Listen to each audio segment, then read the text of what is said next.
ನಿನಗಾಗಿ ಭಾಗ 86. ದಮಯಂತಿ ಖುಷಿಯಿಂದ ಅಲ್ಲೇ ಇರುವ ಪಾನಿಪುರಿಯನ್ನು ತಂದು ವಿಕ್ರಮ್ನ ಬಾಯಿಗೆ ಇಟ್ಟಳು. ಸ್ವಲ್ಪ ಕ್ಷಣದಲ್ಲಿ ಏನು ನಡೆಯುತ್ತದೆ ಅನ್ನುವುದು ಅವನಿಗೆ ತಿಳಿಯುತ್ತಿಲ್ಲ. ಅದು ತುಂಬ ದಪ್ಪಗೆ ಇರುವುದರಿಂದ ಅವನಿಗೆ ಆಗುತ್ತಿಲ್ಲ. ತುಂಬ ಕಷ್ಟ ಪಡುತ್ತಿದ್ದಾನೆ. ಅದನ್ನು ನೋಡಿದ ದಮಯಂತಿ ತುಂಬ ನಗುತ್ತಿದ್ದಾಳೆ. ಮೊದಮೊದಲು ಅವನಿಗೆ ಹಿಂಸೆ ಆದರೂ ನಿಧಾನವಾಗಿ ಅದನ್ನು ತಿನ್ನಲು ಪ್ರಯತ್ನಿಸುತ್ತಿದ್ದಾನೆ. ಅವಳ ನಗುವನ್ನು ಕಂಡು ಇವನು ನಿಧಾನವಾಗಿ ತಿನ್ನಲು ಶುರು ಮಾಡಿದ. ಅವನಿಗೆ ಅವಳ ನಗುವನ್ನು ನೋಡಿ ತುಂಬ ದಿನವಾಗಿತ್ತು. ಈ ರೀತಿ ಮನಸ್ಸಿನಲ್ಲಿ ಏನೋ ಇಟ್ಟುಕೊಂಡು ತುಂಬ ಕಷ್ಟ ಪಡುತ್ತಿದ್ದಳು. ಅವನು ತುಂಬ ಖುಷಿಪಟ್ಟ. ನಂತರ ಅಲ್ಲಿದ್ದ ಬೇಲ್ಪೂರಿ ತಿಂದಳು. ಬಿಸಿ ಬಿಸಿ ಸಮೋಸ ಮತ್ತು ಹಸಿರು ಚಟ್ನಿಯನ್ನು ತಂದು ನನ್ನ ಬಳಿ ಇಟ್ಟಳು. ಅದನ್ನು ನೋಡಿ ನನಗೂ ಕೂಡ ತಿನ್ನಬೇಕು ಅಂತ ಅನಿಸಿದರೂ ನನ್ನ ಡಯಟ್ ಅದಕ್ಕೆ ಅಡ್ಡಿಯಾಯಿತು. ನಾನು ಅವಳಿಗಾಗಿ ಅದನ್ನು ತಿಂದೆ. ಆದರೆ ತಿಂದ ಮೇಲೆ ತಿಳಿಯಿತು ಅದರಲ್ಲಿ ತುಂಬ ಎಣ್ಣೆ ಇದ್ದರೂ ಕೂಡ ಅದು ತುಂಬ ರುಚಿಯಾಗಿತ್ತು. ಚಿಕ್ಕವಳಾಗಿದ್ದಾಗ ನನ್ನ ಅಜ್ಜಿ ನನಗೆ ಇದನ್ನು ಕೊಡಿಸುತ್ತಿದ್ದಳು.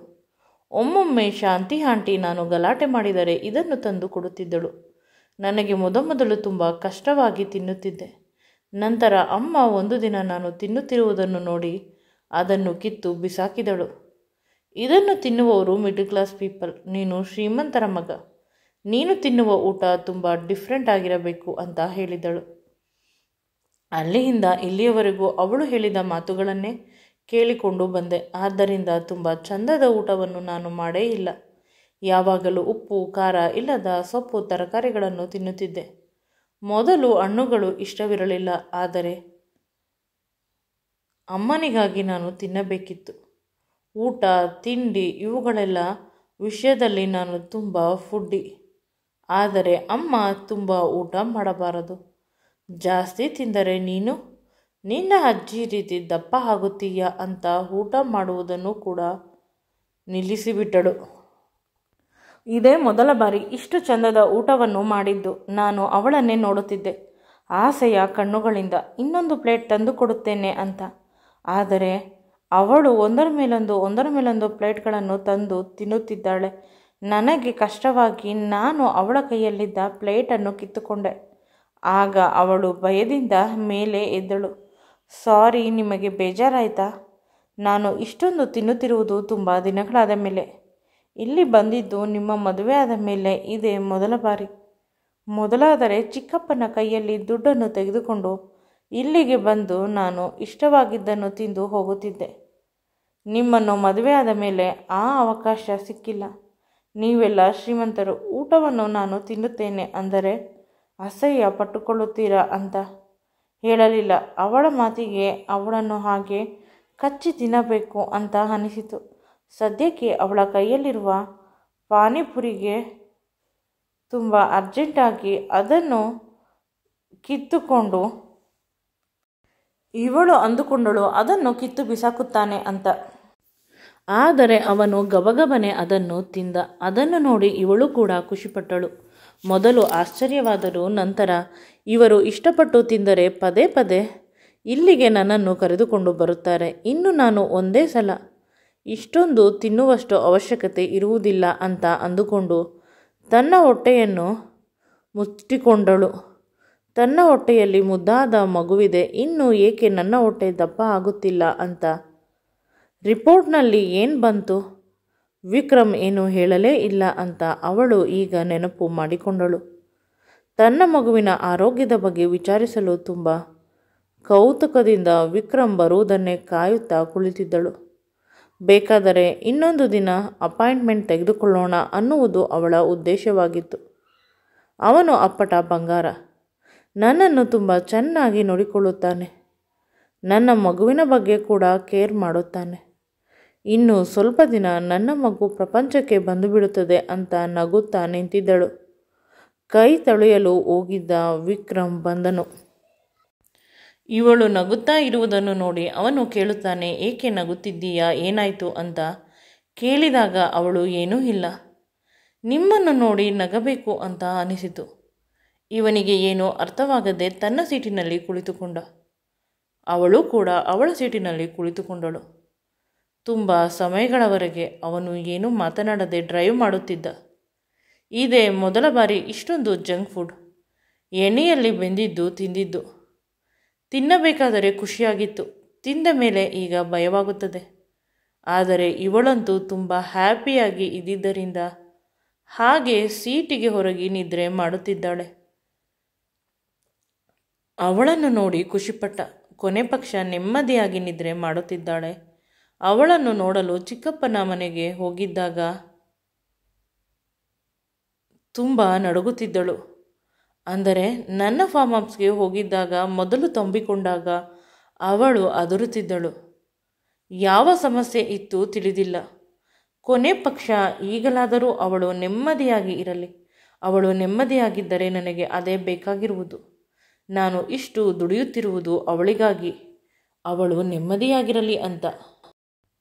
ಒಂದು ಕ್ಷಣದಲ್ಲಿ ಅವಳು ಒದ್ದಾಡಿದಳು. ಆಗ ಅವನು ತುಂಬ ನಿಧಾನವಾಗಿ ಡ್ರೈವ್ ಮಾಡಿದ.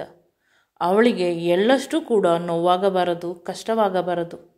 ಆದರೆ ಅವಳು ಪ್ರೆಗ್ನೆಂಟ್ ಅಲ್ಲ ಅನ್ನುವ ವಿಷಯವನ್ನು ನಾನು ಹೇಗೆ ಹೇಳಲಿ? ಅವಳ ಮನಸ್ಸಿಗೆ ತುಂಬ ಘಾಸಿ ಆಗುತ್ತದೆ, ನೋವಾಗುತ್ತದೆ ಅಂತ ವಿಕ್ರಮ್ ಯೋಚಿಸುತ್ತಿದ್ದಾನೆ. ಆದರೆ ಅವನು ಹೇಳಲೇಬೇಕು, ಏಕೆಂದರೆ ಇಂದಲ್ಲ ನಾಳೆ ಈ ವಿಷಯ ಗೊತ್ತಾಗುತ್ತದೆ ಅಥವಾ ರಿಪೋರ್ಟ್ ಅವಳ ಕಣ್ಣಿಗೆ ಕಾಣಬೇಕು.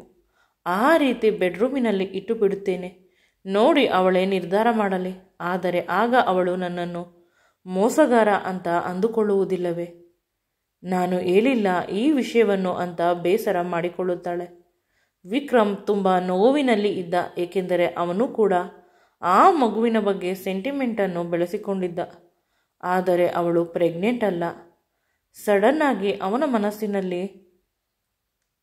ಬಂತು. ಅವಳಿಗೆ ವಿಕ್ಕಿ ಜೊತೆ ರಾತ್ರಿ ರೂಮಿನಲ್ಲಿ ಏನು ಮಾಡಿದೆ ಅನ್ನುವುದು ನೆನಪಿಲ್ಲ. ವಿಕ್ಕಿ ಸುಳ್ಳು ಹೇಳುತ್ತಿರಬಹುದು ಅಲ್ಲವೇ? ನಿಜವಾಗಲೂ ಇವಳು ಅವನ ಜೊತೆ ದೈಹಿಕವಾಗಿ ಸೇರಿಲ್ಲವೇನೋ? ಇದನ್ನು ನೆನೆಸಿಕೊಂಡು ವಿಕ್ರಮ್ಗೆ ಖುಷಿಯಾಯಿತು. ನಿಜವಾಗಲೂ ಅವಳು ನನ್ನ ಹಾಗೆ ಸಿಂಗಲ್ ಇರಬಹುದು. ನಾನು ಯಾವ ರೀತಿ ಅವಳನ್ನೇ ಮೊದಲು ಪ್ರೀತಿ ಮಾಡಿದ್ದು, ದೈಹಿಕವಾಗಿ ಮೊದಲು ಅವಳನ್ನು ಸೇರಿದ್ದು, ಅದೇ ರೀತಿ ಅವಳು ಇರಬಹುದು. ವಿಕ್ಕಿ ತುಂಬ ಕೆಟ್ಟವನು, ಬ್ಲ್ಯಾಕ್ಮೇಲ್ ಮಾಡುತ್ತಿರಬಹುದು. ಏಕೆಂದರೆ ದಮಯಂತಿ ಹೇಳಿದ್ದಳು, ಅಂದಿನ ರಾತ್ರಿ ಏನಾಯಿತು ಅಂತ ನೆನಪಿಲ್ಲ ಅಂತ. ಅವನಿಗೆ ತುಂಬ ಖುಷಿಯಾಗುತ್ತಿತ್ತು. ಅವಳ ಕೈಯನ್ನು ಹಿಡಿದುಕೊಂಡು ನಿಧಾನವಾಗಿ ಮುತ್ತು ಕೊಟ್ಟ. ಅವಳು ಪುಟ್ಟ ಮಗುವಿನಂತೆ ತುಂಬ ಚೆನ್ನಾಗಿ ನಿದ್ರೆ ಮಾಡುತ್ತಿದ್ದರು. ಅವಳನ್ನು ನೋಡಿದ ಪ್ರತಿ ಕ್ಷಣವೂ ಅವನಿಗೆ ಆಸೆ, ಪ್ರೀತಿ ಉಕ್ಕಿ ಬರುತ್ತದೆ.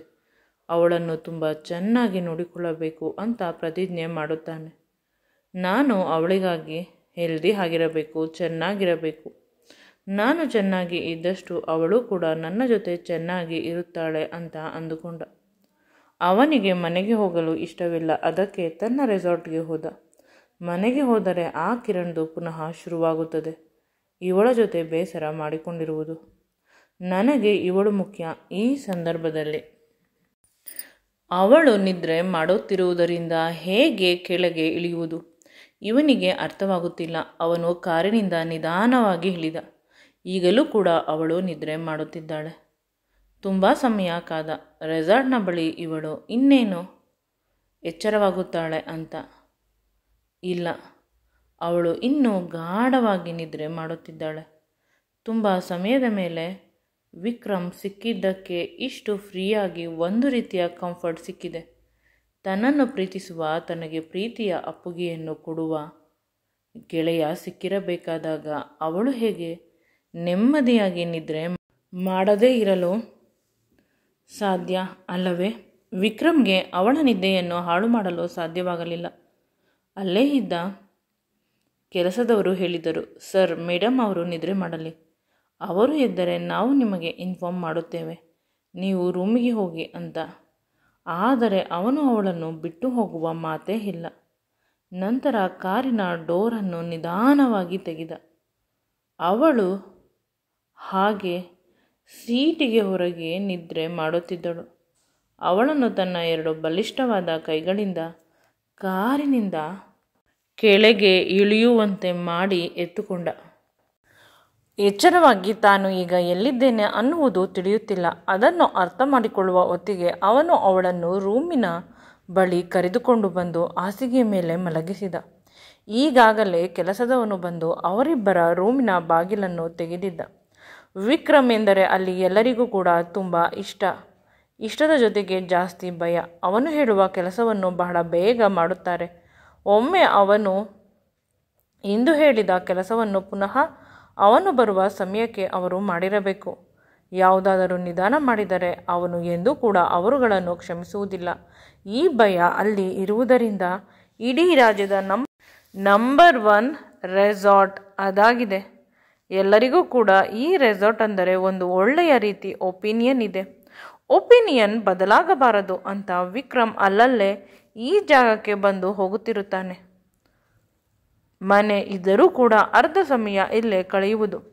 ತಿಂಗಳಿನಲ್ಲಿ ದಮಯಂತಿ ಬಂದ ಮೇಲೆ ಅವನಿಗೆ ಪ್ರೈವಸಿ ಬೇಕು. ಮನೆಯಲ್ಲಿ ಅವನು ತುಂಬ ನೋಡಿದ್ದಾನೆ. ಅವಳು ಅವನ ಜೊತೆ ತುಂಬ ಕ್ಲೋಸ್ ಇರಲು ಬಿಡುವುದಿಲ್ಲ. ಎಲ್ಲರೂ ಅವಳನ್ನು ಕರೆಯುತ್ತಿರುತ್ತಾರೆ. ಒಂದಲ್ಲ ಒಂದು ಕೆಲಸಕ್ಕೆ ಪ್ರತಿಯೊಬ್ಬರ ಮುದ್ದಿನ ಸೊಸೆಯಾಗಿದ್ದಾಳೆ. ಅಕ್ಕ ಆಗಿದ್ದಾಳೆ, ವಾರಗಿತ್ತಿ ಆಗಿದ್ದಾಳೆ, ನಾದಿನಿ ಆಗಿದ್ದಾಳೆ, ಅತ್ತಿಗೆ ಆಗಿದ್ದಾಳೆ, ಮೇಡಮ್ ಆಗಿದ್ದಾಳೆ.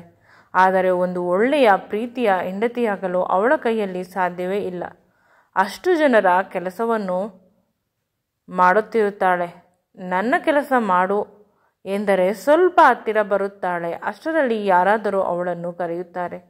ಈ ಸಲ ತಮ್ಮಿಬ್ಬರ ವಿಷಯವನ್ನು ನೆನೆಸಿಕೊಂಡು ಅವನಿಗೆ ತಾನು ಮನೆಗೆ ಹೋಗದೆ ಇಲ್ಲಿ ಕರೆದುಕೊಂಡು ಬಂದಿದ್ದು ಇನ್ನೂ ಸರಿ ಹೋಯಿತು. ಆ ಕಿರಣನ್ನು ನೆನೆಸಿಕೊಂಡು ನನ್ನ ಹೆಂಡತಿಯನ್ನು ನಾನು ನನ್ನ ಮನೆಗೆ ಕರೆದುಕೊಂಡು ಹೋಗಲು ಅವನಿಗೆ ಹೆದರಿಕೊಳ್ಳಬೇಕು ಎಂಥ ಪರಿಸ್ಥಿತಿ ಬಂತು ಅಂತ. ಅಷ್ಟರಲ್ಲಿ ದಮಯಂತಿ ಸಂಪೂರ್ಣವಾಗಿ ಅರ್ಥ ಮಾಡಿಕೊಂಡಳು ತಾನು ಎಲ್ಲಿಗೆ ಬಂದಿದ್ದೇನೆ ಅಂತ. ವಿಕ್ರಮ್ನ ಕೈಗಳು ನನ್ನ ಭಾರವಾದ ದೇಹವನ್ನು ಎತ್ತಿವೆ ಅಂತ ಅಂದುಕೊಳ್ಳಲು ತುಂಬ ಆಸೆಯ ಪ್ರೀತಿಯ ಕಣ್ಣುಗಳಿಂದ ವಿಕ್ರಮ್ನನ್ನೇ ನೋಡುತ್ತಿದ್ದಳು. ವಿಕ್ರಮ್ ತನ್ನ ಕೆಲಸದಲ್ಲಿ ಮಗ್ನನಾಗಿದ್ದ. ಮುಂದೆ